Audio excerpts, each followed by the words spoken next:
Premier ministre éthiopien Abiy Ahmed a accepté la proposition que le président sud-soudanais Salva Kiir arbitre le processus de règlement du conflit avec le Front populaire de libération du Tigré. Le processus de règlement du conflit a été lancé le 4 octobre 2021 lors de la prestation de serment du Premier ministre Abiy Ahmed pour un second mandat. Le président Salva Kiir a été choisi pour arbitrer le conflit éthiopien en raison de bonnes relations qu'il entretient avec les dirigeants éthiopiens. Pour l'heure, les préparatifs sont en cours pour que ce processus de médiation commence, selon une annonce de la présidence éthiopienne.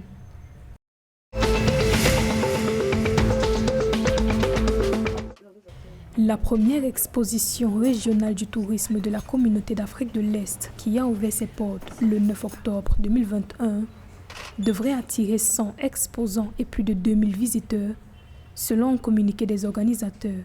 Le blog sous-régional indique que l'exposition qui se tiendra dans la ville d'Arusha en Tanzanie du 9 au 11 octobre vise à sensibiliser aux opportunités d'investissement dans le tourisme au milieu de la pandémie de Covid-19.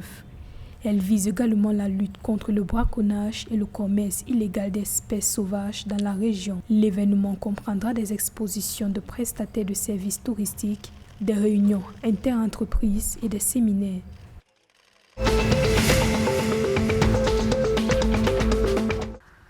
6 000 hectares de terre subventionnés pour remédier à la pénurie de logements au Rwanda.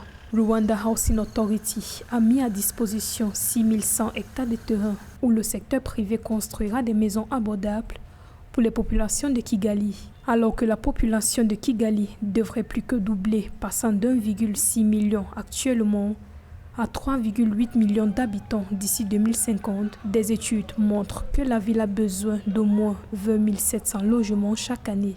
Cette démarche devrait compenser la hausse du coût du logement dans cette ville. 12 projets majeurs sont en cours dans le pays qui fourniront environ 7 400 nouveaux logements au cours des 3 prochaines années, une fois achevés.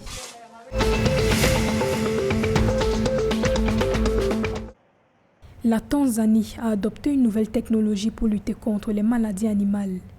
Dénommée Event Mobile Application, la technologie a été mise au point par l'Organisation pour l'alimentation et l'agriculture. Grâce à cette innovation, les données sur les maladies animales seront collectées en temps réel et signalées aux vétérinaires qui sont en mesure d'intervenir immédiatement.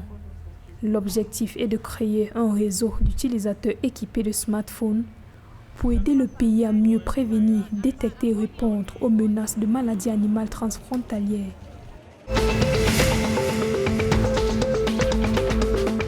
Le Soudan du Sud a approuvé le 8 octobre 2021 un financement de 10 millions de dollars sous forme d'aide d'urgence aux personnes touchées par les inondations depuis mai 2021. Ce financement aidera à réinstaller les personnes déplacées de leur foyer et à leur fournir une aide alimentaire.